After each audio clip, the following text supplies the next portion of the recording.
جو ملک کا آئین ہوگا, وہ وفاقی طرز کا ہوگا, یعنی ایک سینٹر ہوگا اور وہ جو ہے وہ اپنی صوبوں کو جو ہے وہ, اب جو وفاق ہے وہ بہت سارے علاقوں, بہت سارے ملکوں میں جن کہیں پہ ریاستیں کہا جاتا ہے, کہیں پہ صوبے کہا جاتا ہے, کہیں پہ اکائیاں کہا جاتا ہے. تو یہ بر صغیر کی بات کریں تو بر صغیر میں صوبے جو ہے وہ تھے. تو یہاں پر قائد اعظم نے کہا کہ آئین جو ہوگا وہ وفاقی طرز کا ہوگا, یعنی جو کانسٹیٹیوشن ہے وہ شوڈ بی فیڈرل, اور اس کے مطابق وہ جو پاورز ہے, جو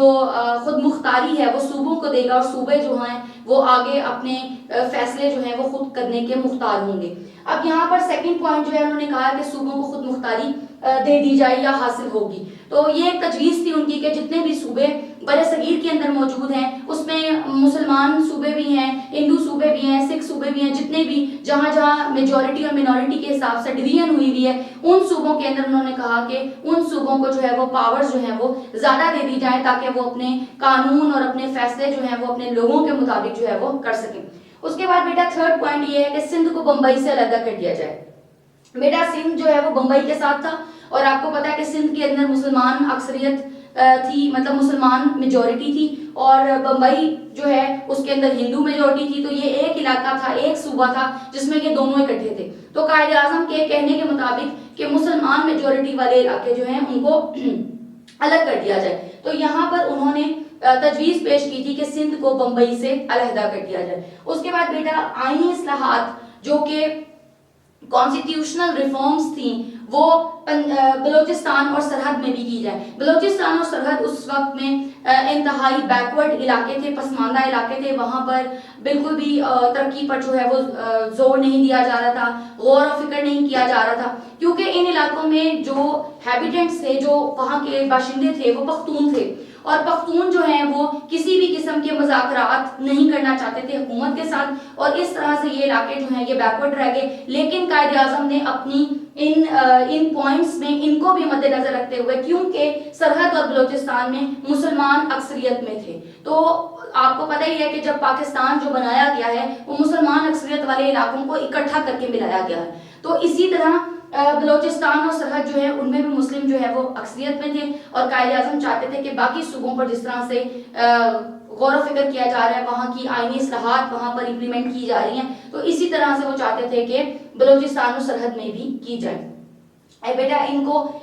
آپ کو سمجھ آ جانی چاہیے, فیڈرل کانسٹیٹیوشن ہونا چاہیے, پروونشل آٹونومی ہونی چاہیے, اس کے بعد Sindh should be separated from Bombay, اور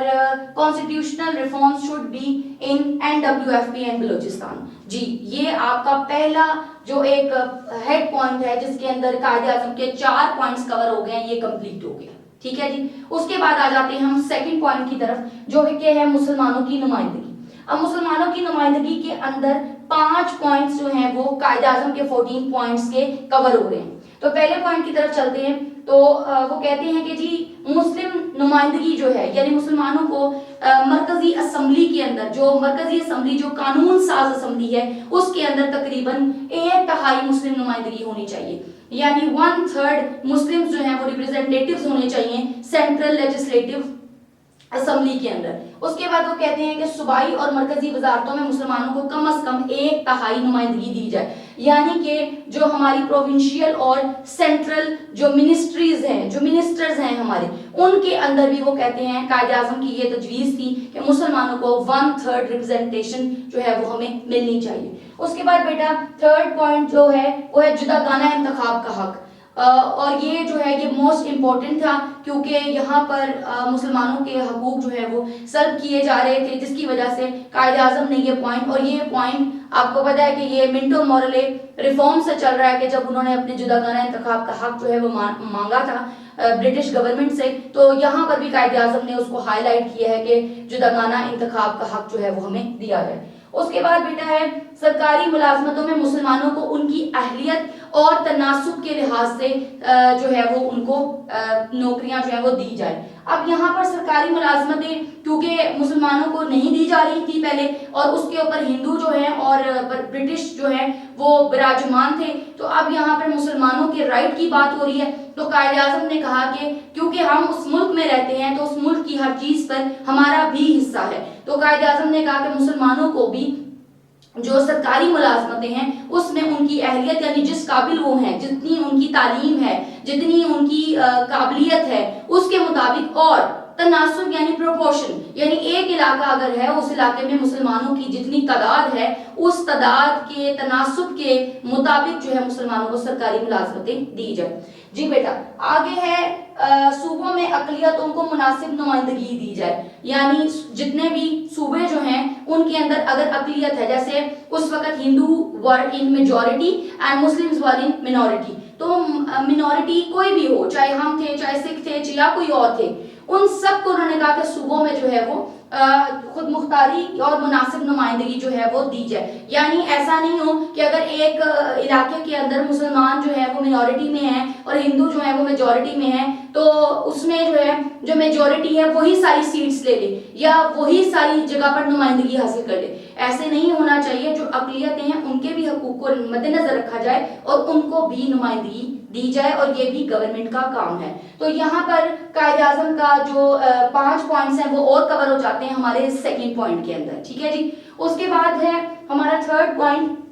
مستقبل محفوظ، جس میں قائد اعظم نے مسلمانوں کے فیوچر کو سیکیور کرنے کی ایک بہت بڑی کوشش کی ہے، اور اس میں وہ کہتے ہیں کہ صوبوں کی حدود میں کوئی ایسی تبدیلی نہیں کی جائے گی جس سے مسلمان اکثریت متاثر ہو۔ جی اگر کوئی تبدیلی ایسے مثال کے طور پہ کوئی ایک ایسا علاقہ ہے جو کہ مسلمان اکثریت والا ہے اور وہاں پر ہندو جو ہیں وہ منورٹی کے اندر ہے، تو وہاں پر صوبوں کی حدود، مطلب اگر کسی صوبے کو کسی صوبے سے ملانا چاہتے ہیں یا کسی صوبے کی حدود کو گھٹانا چاہتے ہیں اور اس صوبے کے اندر مسلمان جو ہیں وہ میجورٹی میں ہیں، تو ایسا نہیں کیا جائے گا۔ اس بات کو ملحوظ خاطر رکھا جائے گا کہ جن جگہوں پر مسلمان اکثریت میں ہیں ان صوبوں کی حدود میں کوئی تبدیلی نہیں کی جائے گی۔ اس کے بعد بیٹا ایک پوائنٹ ہے، اگر کوئی مسودہ کسی خاص فرقے سے متعلق ہو، یعنی سینٹرل لیجسلیٹو اسمبلی میں کوئی بل پاس کیا جاتا ہے، اس بل پر اگر کوئی خاص فرقہ، اب فرقہ یہاں پر مذہب سے جڑا ہوا ہے یعنی کہ مسلمان، اگر وہ اس فرقے سے ریلیٹڈ ہو کر اور اس بل کے اوپر ان کے 3/4 اراکین جو ہیں وہ اس مسودے یا اس بل کے خلاف اپنی رائے دے دیتے ہیں، تو وہ جو بل ہے وہ نامنظور سمجھا جائے گا، مطلب اس کے اوپر منظوری نہیں دی جا سکتی کیونکہ ایک فرقے نے اس کے خلاف رائے دے دی ہے۔ اس کے بعد بیٹا آئین میں صوبوں کی مرضی کے بغیر کوئی تبدیلی نہیں کی جائے گی، یعنی صوبے جو ہیں وہ اس بات کا حق رکھتے ہیں کہ اگر آئین میں کوئی امینڈمنٹ ہوتی ہے، کوئی چینج آتا ہے، کوئی ریفارم آتی ہے، تو اس چینج کو کرنے سے پہلے صوبوں سے پوچھا جائے گا، ان سے رائے لی جائے گی اور اس کے بعد وہ چینج جو ہے وہ کیا جائے گا۔ جی any territorial distribution shall not be done which affect Muslim majority۔ اس کے بعد ہے جی 3/4 members refuse any bill will dismiss or no amendment without permission of provinces۔ یہ تھا ہمارا تیسرا پوائنٹ جس میں قائد اعظم کے 3 پوائنٹ جو ہیں وہ کور ہوئے ہیں، اور اب اگر ہم پہلے پہلے کو دیکھیں تو 4 پوائنٹ وہ تھے، 5 پوائنٹ سیکنڈ میں تھے، 9 ہو گئے، اور 9 کے بعد 3 یعنی کہ 12 پوائنٹس کور ہو گئے۔ یعنی آپ کو اگر پہلے پوائنٹ کی طرف لے کے جائیں تو صوبوں کی خود مختاری میں 4 پوائنٹس ہیں جس میں آئین وفاقی طرز کا ہوگا، صوبوں کو خود مختاری دی جائے گی، اس کے بعد سندھ کو بمبئی سے علیحدہ کر دیا